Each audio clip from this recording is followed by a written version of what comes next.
श्री राम राम रघुनंदन राम राम। श्री राम राम भरताग्रज राम राम।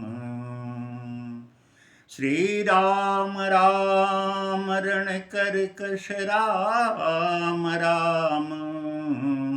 श्री राम राम शरणं भव राम राम। राम रामेति रामेति रमे रामे मनोरमे सहस्रनामे तातुल्यं राम नामे वरानने। बोलिए राजा रामचंद्र भगवान की जय। मित्रों, मेरे सनातनी माता एवं बहनों, आपने रामचरितमानस की कथाएं अनेक जगहों पे, अनेक स्थानों पे, हर गांव में, हर मोहल्ला में, हर चौपाटी में सुनते आ रहे हैं। उसमें सुने भी होंगे कि भगवान रामचंद्र जी को 14 वर्ष का वनवास हुआ था। मेरे भगवत भक्तों, रामायण में गोस्वामी तुलसीदास जी रामचरितमानस में लिखे हैं, तापस भेष विशेष उदासी 14 वर्ष राम बनवासी। माता कैकेयी अपने 2 वरदान जो पूर्व में संचित करके रखी थी, उसी में से एक वरदान राजा दशरथ से मांगते हैं कि तपस्वी के भेष में विशेष उदासी के रूप में रामचंद्र जी का 14 वर्ष का वनवास। मित्रों, मेरे भगवत भक्तों, भगवान रामचंद्र जी माता कैकेयी के वचनों को पूर्ण करते हुए 14 वर्ष वनवास के लिए निकल गए। साथ में भाई लक्ष्मण और उनके प्रिय जानकी भी साथ में थी। घूमते घूमते घूमते उनको ये भी कहा गया था कि किसी बस्ती में, किसी गांव में, किसी शहर में नहीं जाएंगे। वे बाहरी रास्ते से ही, जंगली रास्ते से ही, पहाड़ी जंगली रास्ते से अपना वनवास मतलब वन का वास, वन में वास करेंगे।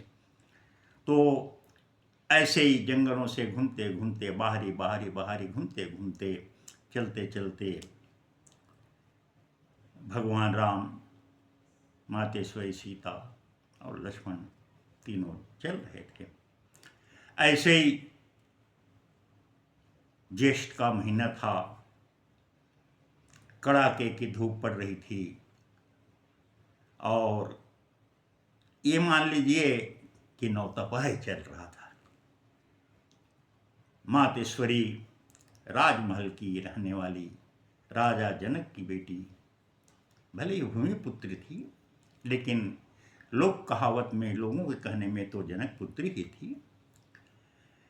तो प्यास से व्याकुल हो गई, बिल्कुल मुंह सूखने लगा, चलने के लिए बहुत मुश्किल होने लगा, प्यास से बहुत आतुर हो गई, व्याकुल हो गई। भगवान इस बात को तो जानने वाले हैं, वो तो अंतर्यामी हैं। वो जान गए कि सीता जी को बहुत प्यास लगी है। बोली, सीते क्या हुआ?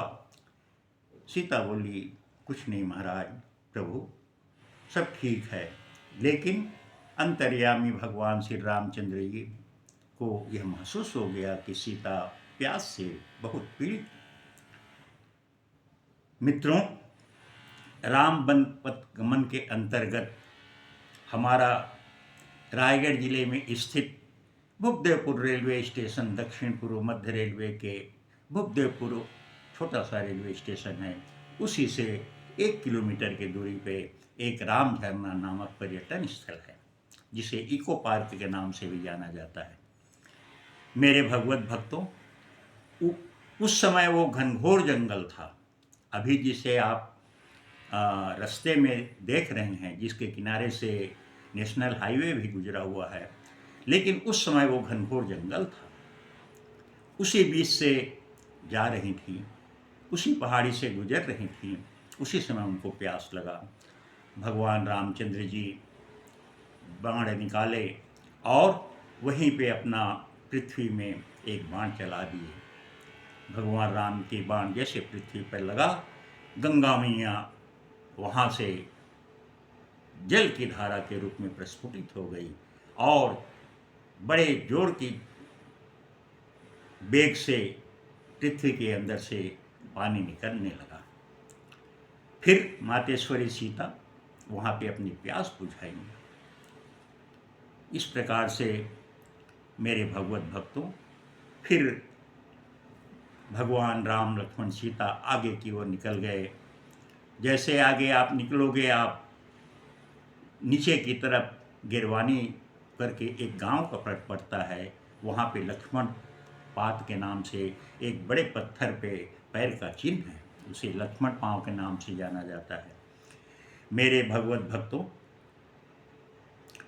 तब से वह पानी, वह जल, पानी का कहिएगा, जल गंगा जल के समान है। बहुत पवित्र जल है, बहुत मीठा जल है और वह जल आज भी अनवरत रूप से बहता है। उस जल का सेवन करने से, उस जल को पीने से पेट की समस्त बीमारी खत्म हो जाता है। एक औषधि के रूप में वो काम करता है। और उस जल को नीचे बिलासपुर डैम के नाम से एक संग्रहित किया गया है। वहाँ से किसानों के सैकड़ों एकड़ जमीन को सिंचित कर रहा है। मित्रों, वही राम झरना भगवान राम के द्वारा बाण चला करके सीता के प्यास बुझाने के लिए जो जल प्रस्फुटित हुआ था, वही राम झरना के नाम से जाना जाता है। मेरे मित्रों, इस प्रकार से यह राम झरना का पुराना प्राचीनतम एक लोक कथा है। आप आसपास के गांव वालों को पूछेंगे, भूपदेवपुर गांव है, सिंघनपुर गांव है, नहरपाली गांव है, बिलासपुर नाम का गांव है छोटा सा। यहाँ के जो पुराने बुजुर्ग हैं, उन लोगों से पूछिएगा तो वो सब ये प्रथा, ये किंवदंती, इस लोक कहावत को आपको अवश्य बताएंगे। मेरे मित्रों, इसका एक और संक्षेप में एक छोटा सा और बताता हूँ। एक जगह वर्णित है कि सीता मातेश्वरी को जब प्यास लगी, जंगल जंगल घूम रहे थे आगे की ओर, तो मयूर देख रहा था। मयूर से देखा नहीं गया। वो आकर के भगवान के पास शरणागत होकर के मयूर बोलता है कि प्रभु, आगे एक सरोवर है, मैं उसे आपको दिखा सकता हूँ, वहाँ पे जाइए और जलपान कीजिए और अपना प्यास बुझाइए और सीता माता का भी प्यास बुझवाइए। ऐसा कह करके मयूर उनसे बोलता है और कहता है कि हे प्रभु, आप इस जंगल में, घनघोर जंगल में रास्ता भूल जाएंगे। मैं उड़ते उड़ते आगे आगे जा रहा हूँ और पीछे पीछे आप आइए, मैं आपको सरोवर दिखा दूंगा। मयूर उड़ने लगा। मन में विचार किया, मैं तो उड़ के जल्दी से पहुंच जाऊंगा और मेरे प्रभु रास्ता भटक जाएंगे।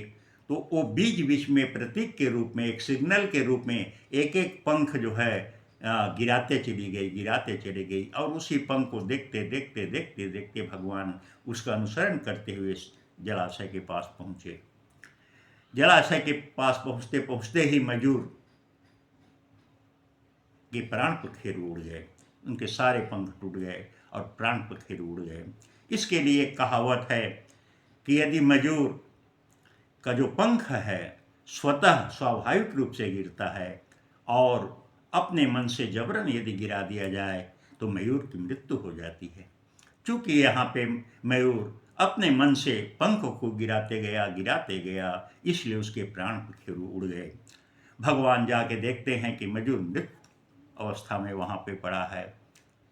भगवान राम बोलते हैं कि मयूर, तुमने मेरे को विषम परिस्थिति में साथ दिया, चलो मैं तुझे वरदान देता हूँ कि इस जन्म में तो न सही, फिर जन्म में मैं कृष्ण अवतार के रूप में द्वापर में जन्म लूँगा और तेरे पंख को मैं अपने सिर पे धारण करूँगा। मेरे मुकुट पर तेरा ये पंख विराजमान रहेगा और मुझे मोर मुकुट वाले के नाम से लोग जानेंगे।